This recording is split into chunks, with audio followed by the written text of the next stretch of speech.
Rise and shine. So today I'm going to take you to Spar Cave and show you what it's all about and how to prepare. So first, what should you wear? This is not good. PJs is a no-no. So what you should wear is this. Oh no, so this is acceptable. A t-shirt, jeans, and socks, but I would recommend maybe Mountain Warehouse stuff. Oh, and don't forget a coat. It's always raining in Skye, so you can never be too prepared with a coat. So let's go to the kitchen and get some food and drink. So you can only actually get to Spar Cave at low tide, and as it's quite early right now, it's still high tide. But low tide should be in a few hours. So while you wait for low tide, you need to get some food ready. So I recommend your flatmate's scones. They're still fresh. My flatmate's just bought these ones. So wrap it in a bit of cling film, and that'll be a nice hearty lunch. It's not nice, but you know, it's food.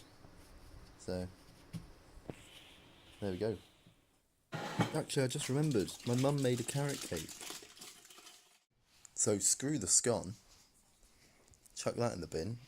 It's war rations. There we go, that'll be good. It'll be dark in the cave, so you'll want to bring a torch. Check it works, batteries are okay in that. Got a red light. I don't know why you'd need a red light, but you know, all good. If you want to keep a balanced diet with your cake, you might want to add some coffee. Turn on the machine, and then fill up your flask. So I really can't see with this camera in my face. I think it's nearly done. That should do it. Yeah, there we go. Bit to waste, but oh well. Then top it off with some watery milk, and you're all set.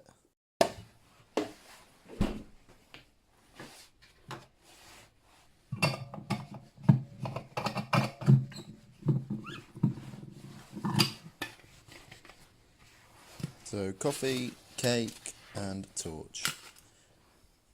I was meant to leave at 9:30. To get to Spar Cave, I drive. I mean, people cycle, people hitchhike, people walk. I don't know why, but yeah, I'm just going to drive. Easier. Always remember to tie your laces before you drive. Sorry, I'm really bad at tying my laces. I only learned when I was 20. My dad got me this plastic shoe that you can practice on. It really helped actually. So I live like 25 miles from Spar Cave, so I'm not just going to show you me driving, but I will show you a time lapse.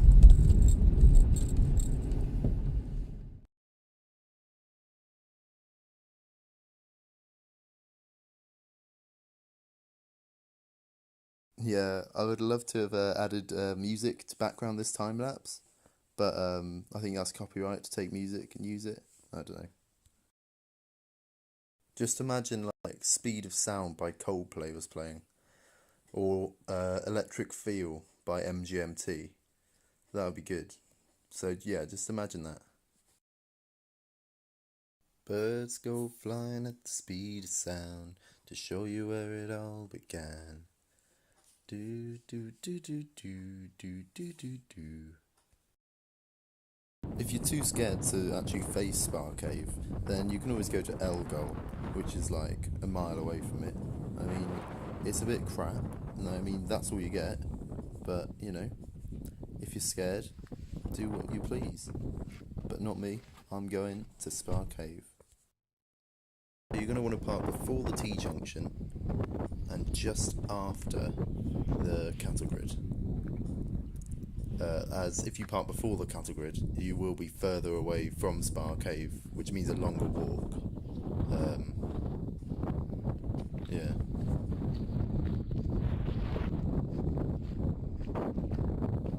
You will still have to walk anyway. There's no avoiding it. Pointless as it seems. It does get you from A to B, to be fair. So when you get to the T-junction, you're going to want to take a right past the red phone box and just carry on. Sorry, my eyes are really blurry, I need to blink.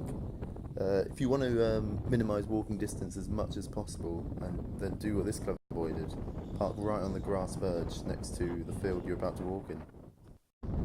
So this bit's a bit tricky. You need to be agile, flexible, and have good reactions. What you want to do is put your right leg over, and then your left leg. So just follow the fence along this field, and then I'll show you when we get to the end of it. It's a bit of a walk, but you know, it's a nice view of fields and that. A nice bit of like daisies and that, buttercups.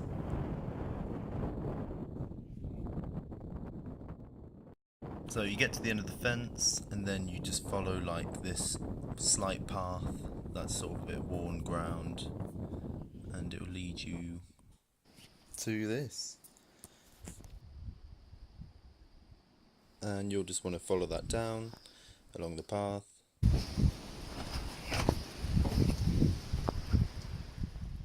So when you get to the bottom, you're just going to want to march towards the sea. Walk fast and you'll get there quicker.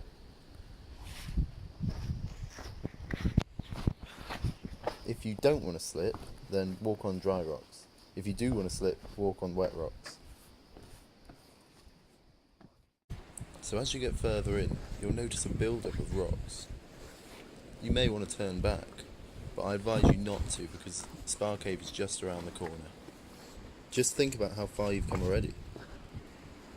You've prepared at home, you've driven all this way, there's no need to turn back now.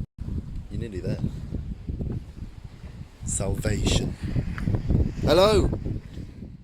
So if you just follow the people, they'll lead you to here. And right past that bit is Spar Cave. It is still high tide at this point, so just try walking along the rocks without water. Look, you see this? Here's another trick.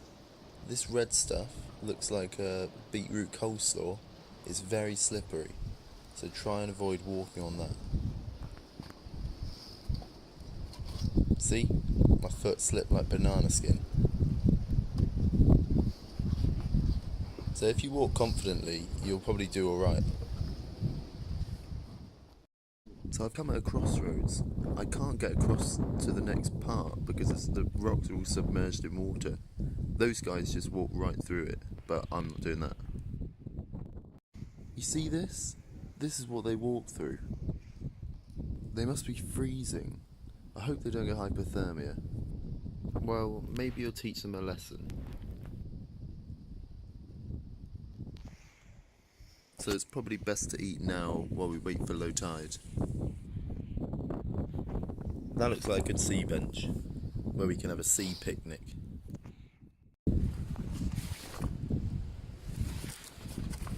Cake check.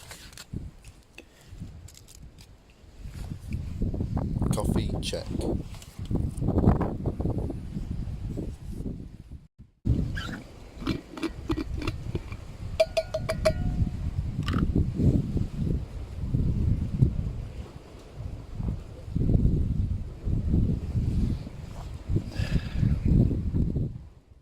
Let's see how the tide's doing.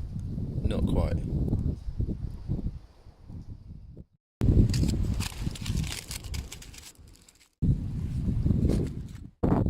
So it's been just over 5 minutes and it looks like it's good to cross. Thank you, sea bench, you've served me well. So look at this, dry, safe and warm. Just waiting for the dry rocks can save you hours of cold agony.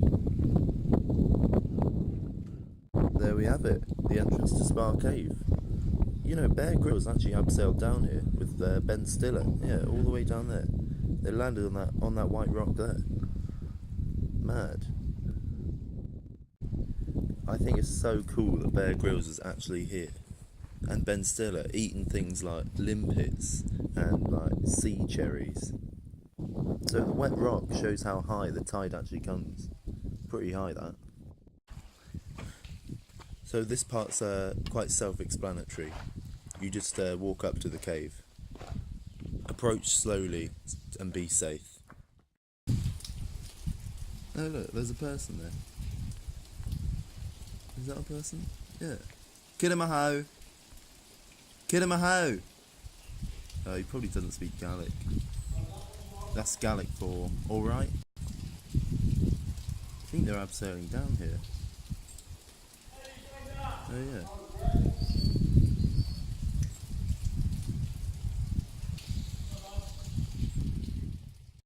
Here's a wee time lapse of their abseil. Whee!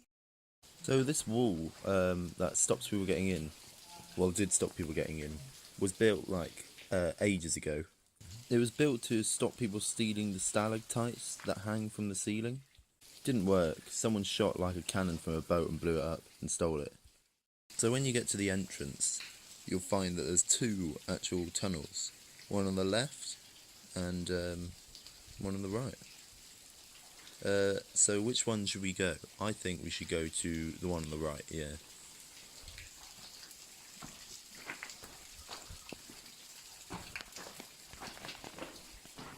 Oh, so it's just like deep water. I'm not going to risk getting my feet wet, but you can sort of like, you can see how the tunnel actually like curves through. I mean, you probably won't be able to see on camera, but it does, yeah. But we won't be able to explore this, unfortunately. So the left tunnel it is. So as you enter the cave, you will notice it gets a bit dark. So you'll want to turn your torch on, your flashlight if you're American. Then you just go in the cave. But obviously mine doesn't actually seem to be doing that much. I'll try turning on my phone's flashlight as well, or torch if you're English. So there we go, with my torch it's much better. Feels like a bright sunny day. So as you'll notice, the floor is quite wet and glistening, but don't let this make you believe that the floor is slippy. Like, look how I'm walking. I'm walking vertically. The floor is grippy. It's the stalagmite grip. The stalagmite grip will make you feel like you're walking on ice boots. It looks slippy, but it feels grippy. Look at this. No ropes, no equipment. I've even got a camera in one hand. So you'll just want to climb up this stalag mountain, until you get to the top.